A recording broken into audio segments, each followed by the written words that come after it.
Welcome to the Fed to Fed podcast. In this episode, we delve into the intersection of innovation and the FDA's IT strategy, focusing on the critical role of continuous innovation and its impact on mission success.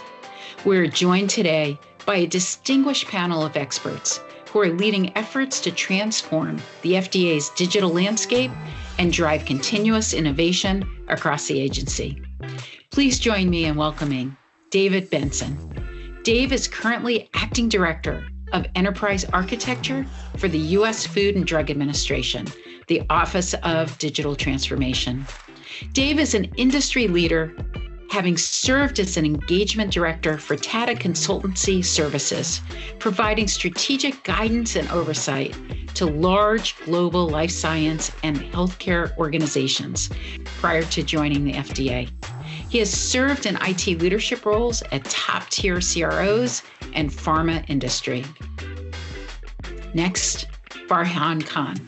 Farhan is currently Chief Data Officer for the FDA, leading the agency's CTO after serving as the Director of Architecture, Data, and Engineering at the U.S. Army Headquarters, where he advised senior leadership on IT investments, forged strategic partnerships, and spearheaded enterprise architecture and data governance initiatives. He has had roles with the Federal Deposit Insurance Corporation and the Department of Justice, managing IT and data center operations. And Mohammed Sohail Chaudhry. Sohail is the Chief Technology Officer for the FDA, where he is responsible for standardization and modernization of IT by leading the development of enterprise solutions while enabling the Office of Information Management and Technology to align and integrate with the strategic business objectives of the agency. Sohail has held several positions at the FDA, including Chief Technology Architect and as the Director of the Division of Infrastructure Operations, leading the implementation, operations, and maintenance of enterprise IT. Additionally, he has led the Risk and Compliance Division of OIMT at the FDA as the Deputy Chief Information Security Officer and as a technical senior advisor. And our moderator for today's discussion, Saishree Shetty, is the Senior Director of Growth and Client Success at Centennial Technologies, with over 20 years of experience in IT strategy, program management, and business development. She focuses on expanding Centennial's presence within the civilian health agencies and fostering client and partnership relationships. Thank you all so much for joining us today for this dynamic discussion. Over to you, Saishree. Sure. Thank you for the lovely introduction, Susan. It's a privilege and honor to moderate this podcast with this esteemed panel of speakers who have transformed FDA over the past several years. Thank you, Sohail, Farhan, and Dave for making time to be here today. I know FDA started the business and IT transformation a few years ago, and you have had great success. I'm eager to hear your perspectives on your journey and your successes. Sohail, my first question is for you. Fostering innovation is one of the objectives of the IT strategy. How did you foster innovation, and what is your plan to continuously innovate? Sure. Saishree, first and foremost, thanks for having me and this wonderful IT senior leadership team of FDA on this panel. Really excited to be here. Secondly, I'm pleased to hear that folks are really paying attention and tuning into our published strategy. As you just indicated in your question, fostering innovation is an objective, and that is a commitment that FDA has made. And let me be clear, our commitment is not about adopting the latest technologies or bringing the next big trend. Our commitment is really around collaboration, transparency, and rethinking and reimagining how business is being done. We are really hyper-focused on positioning our IT team to be a facilitator for the business. And our commitment to transformation and innovation is really all about business alignment, and simultaneously working with our stakeholders.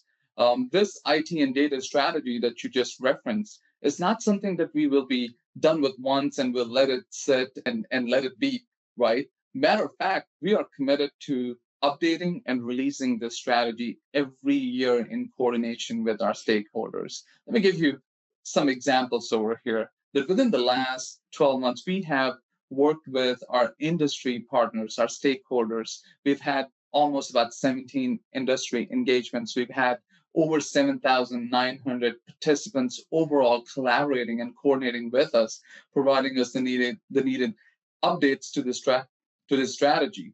And this approach of external collaboration is really by design. We released this strategy last year, and I'm really excited about our soon to be released updated strategy for this year.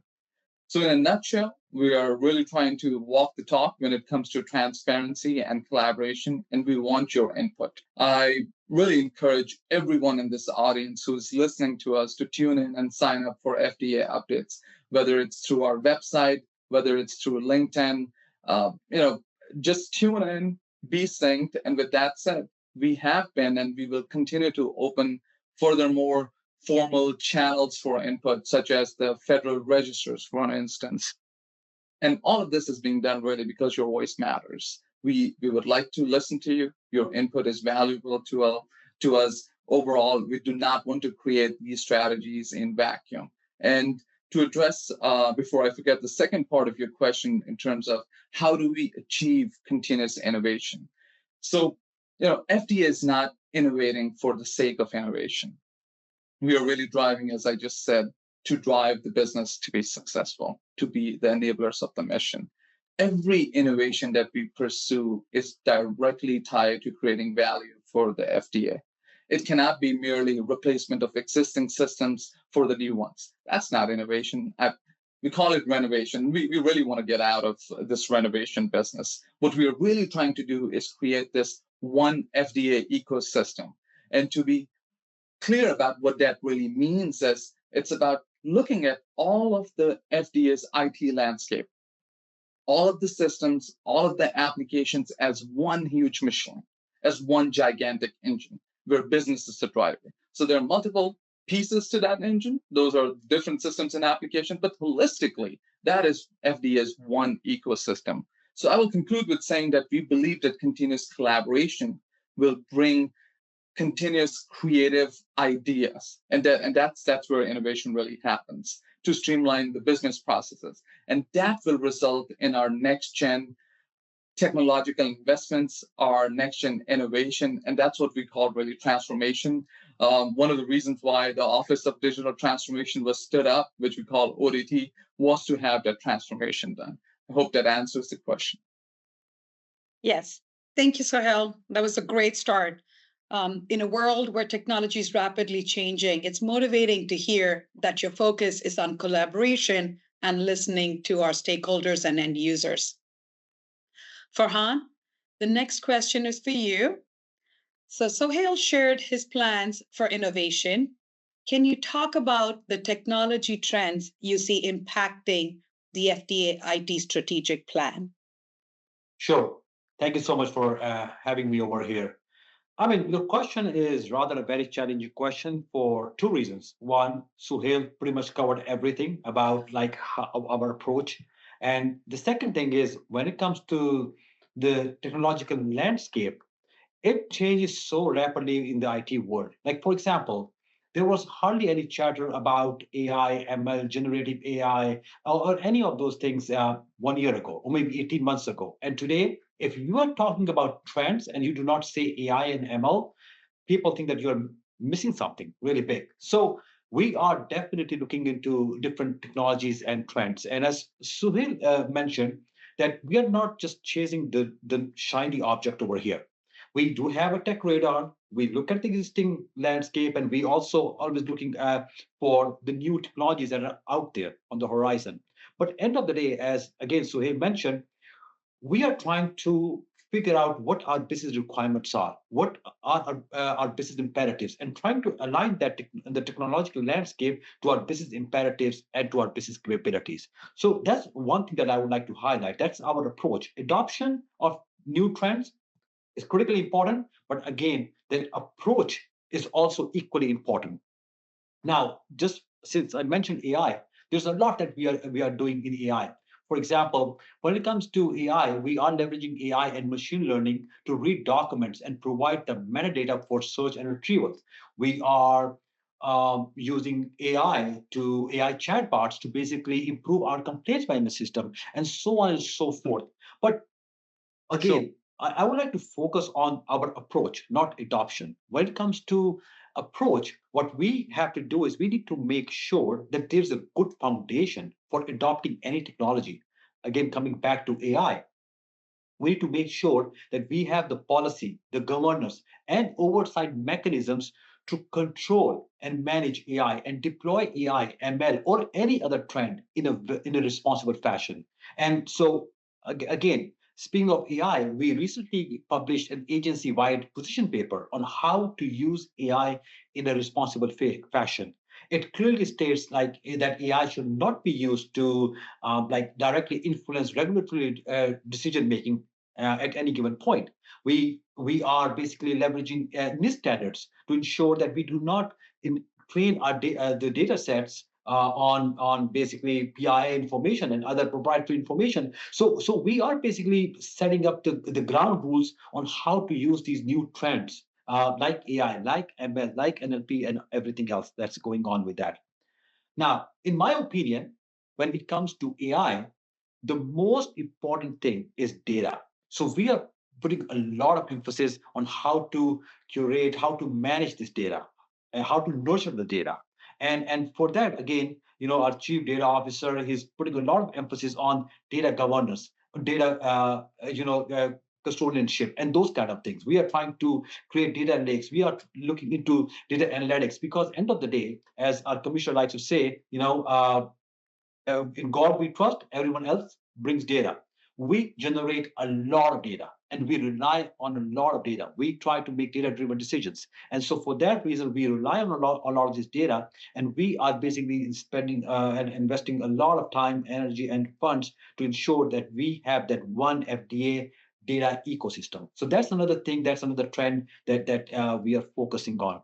And the last thing I want to mention here is the use of these other technologies like robotic process automation and so many other things that are out there. We are actively using all these tools and technologies to ensure that we continue to streamline our business processes, our technical processes, our workflows, and everything else around it. So because that is the only way we can become more efficient. So we are always looking for ways to use these new technologies, use these new trends to ensure that we are trying to become more efficient in every aspect. Thank you, Farhan. That was very insightful and very encouraging to hear that you are using all the emerging technologies out there. Let me move on to Dave now. Dave, thank you for being patient. The next question is for you. As we wrap up this fiscal year and you reflect on the past, can you share some of your progress and key successes? Sure. Thanks for having me, and I really appreciate the question. And as Sohail and Farhan just established, there's a lot of things that we've been doing over the past year. And when I think about it, I really think about it in three components. I think about it from people, process, and technology. And oftentimes, the people and process components actually play a larger role than the technology. We can put a lot of technology in place, but if it doesn't have a rational business purpose, and support a business process, why are we doing that? We continue to demonstrate the importance and priority of building upon our established internal and external relationships and collaborations that we have both inside the industry as well as with other partners across the department. When I think about how do we do that, oftentimes we're asked to really increase and fast track how we do work. But if we don't do that from a collaboration perspective, we're not going to succeed. So we're working to increase our collaborations with pharma, with DHS, with CBP, with USDA, et cetera, all helping us build bridges from the business component side before we just jump in to to build systems. We've got a great deal of data, as Farhan just explained, and that data is coming from all over the place in reality, right? It's coming from new therapies, it's coming from food safety, coming from consumer inquiries. And when we think about that, how do we take that data and truly turn it into actionable information?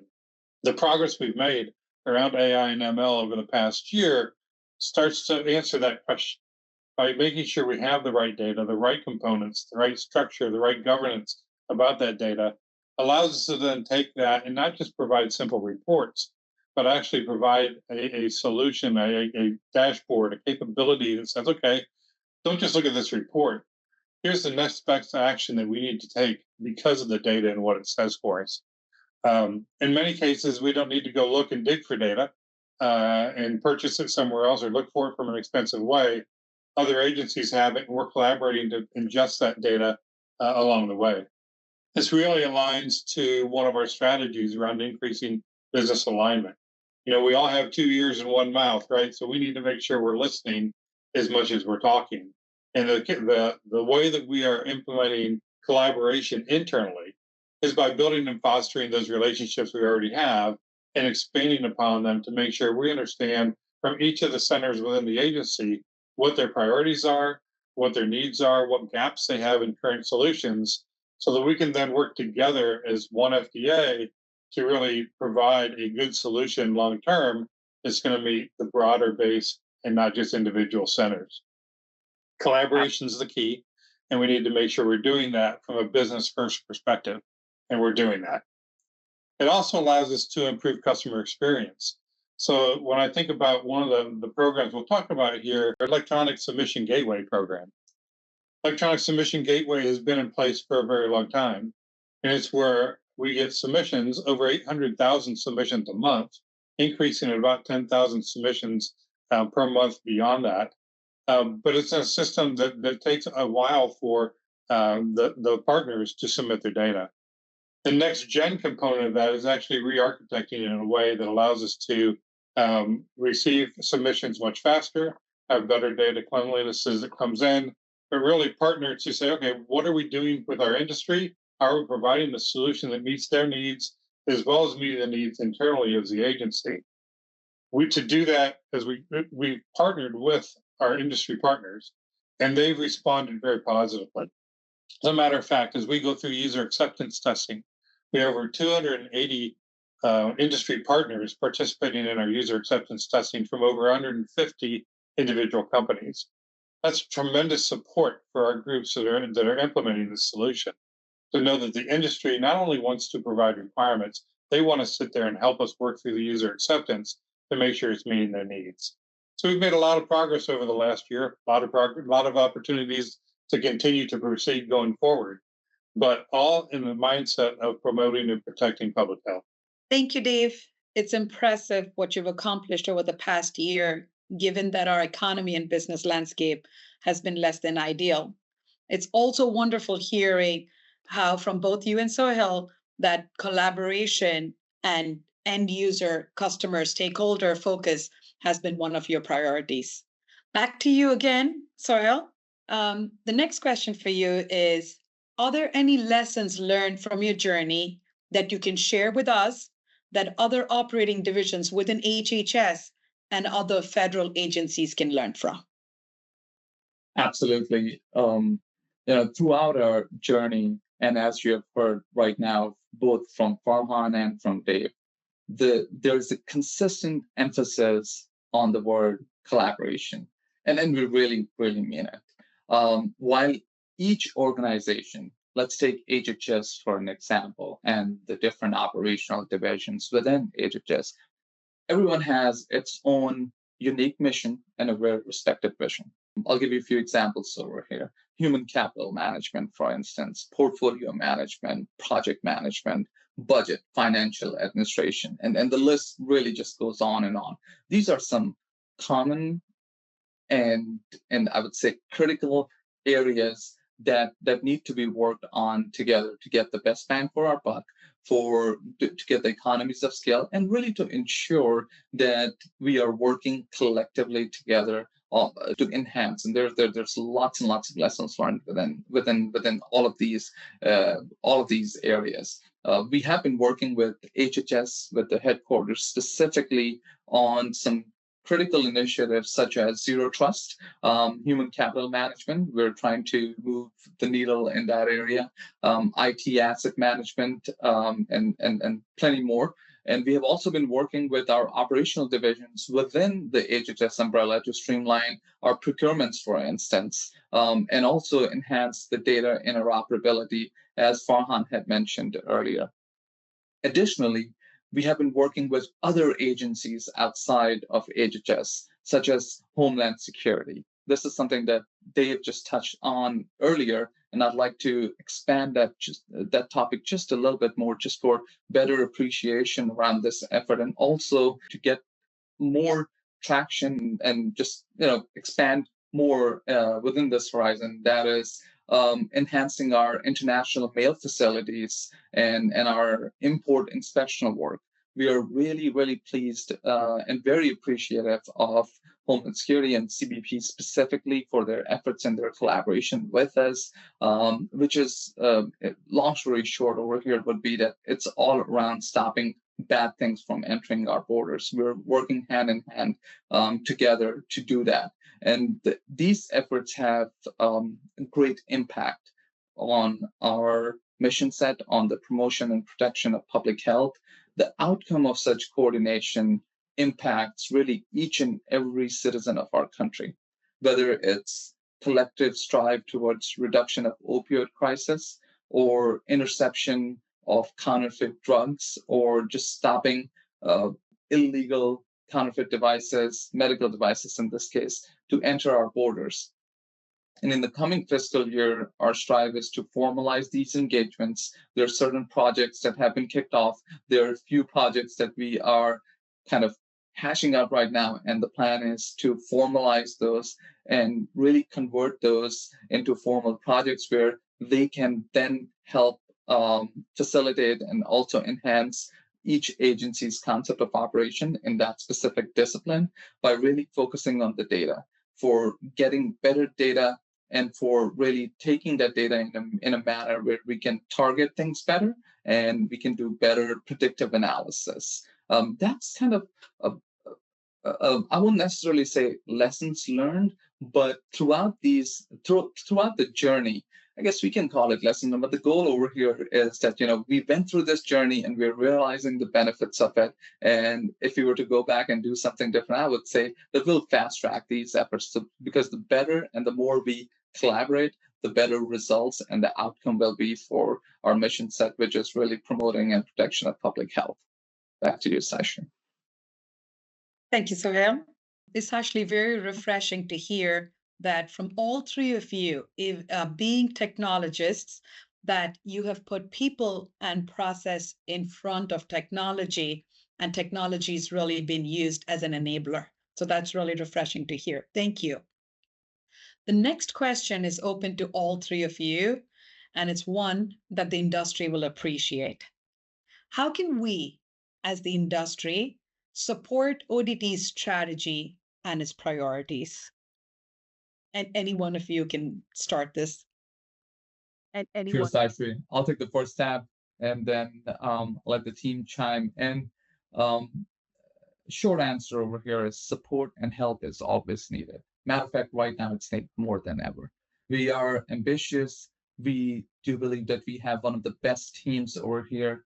We continue to build partnerships and collaborate with our centers, with our business partners. But when it comes to one side of the industry, that is pharma, while we are working with them on creative and innovative ideas, I think more time and resource allocation towards innovation, especially in light of generative AI, machine learning, deep learning, robotic process automation, and a huge list of activities that are going on and still being experimented in certain areas, as Farhan has highlighted.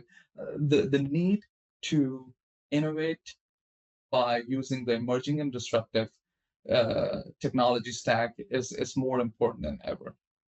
Additionally, when it comes to the other side of the industry and the stakeholders and the partners that we have, Saishree, as you've mentioned, that's the vendor community, right?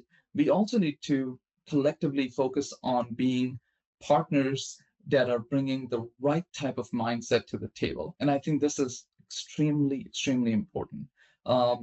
Folks who can work with us towards outcomes and provide the value rather than simply making this engagement transactional. I think it will be key, and it will be a very strategic move from vendors to participate with us in that manner. And honestly, the best way to support us is to really understand our concept of operations, understand our business challenges. And for that, I would like to invite all of you to attend and meet us in person at our upcoming Digital Transformation Symposium that will be taking place in Maryland at our White Oak campus from November 4th, I believe, to November 6th.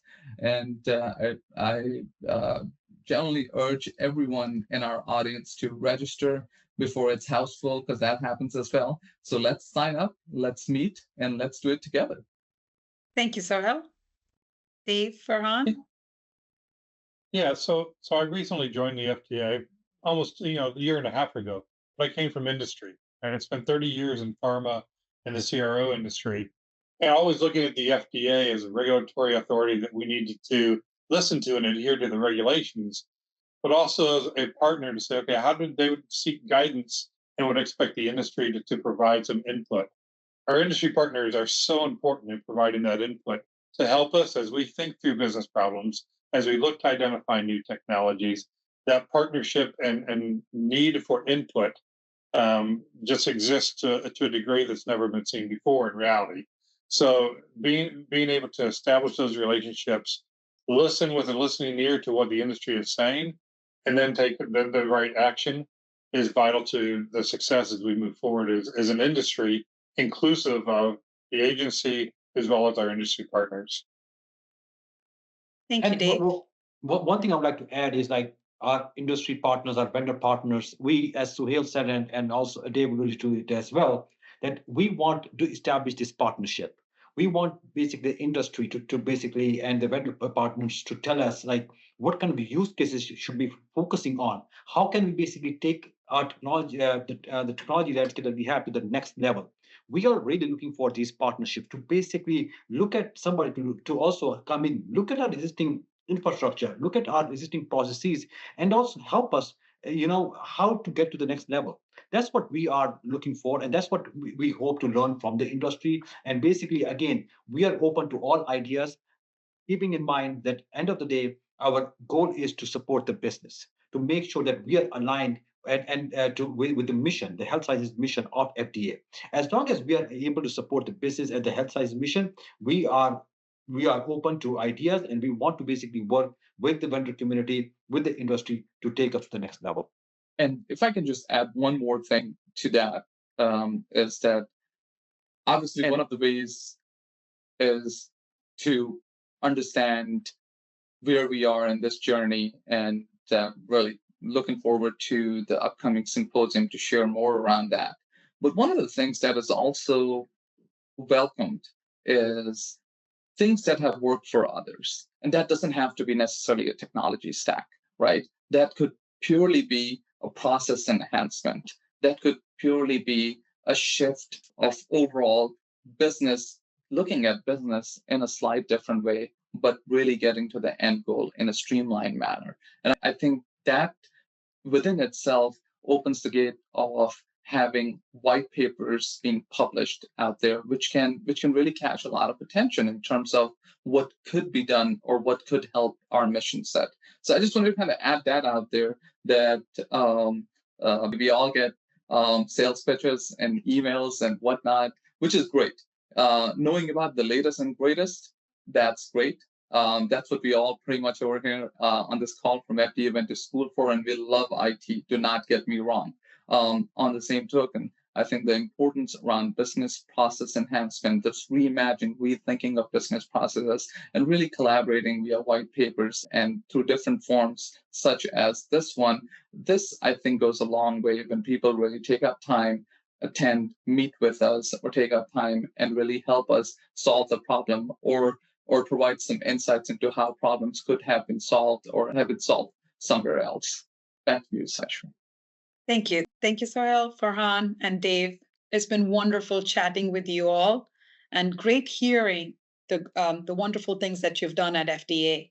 I wish you all the best for your future endeavors and know that FDA will be continuously innovating and transforming with you three at the helm. Thank you. Thank you. Thank you. This concludes today's episode of the Fed to Fed podcast. If you enjoyed this episode, please don't forget to subscribe, rate, and leave a review. Your feedback helps us continue bringing you thought-provoking conversations with the brightest minds in government technology. Stay tuned for our next episode, where we will continue to explore opportunities to harness the power of technology and explore what's next in developing a more innovative and efficient government. Until then, this is the Fed to Fed podcast by GovTech Connects. Thank you for joining us.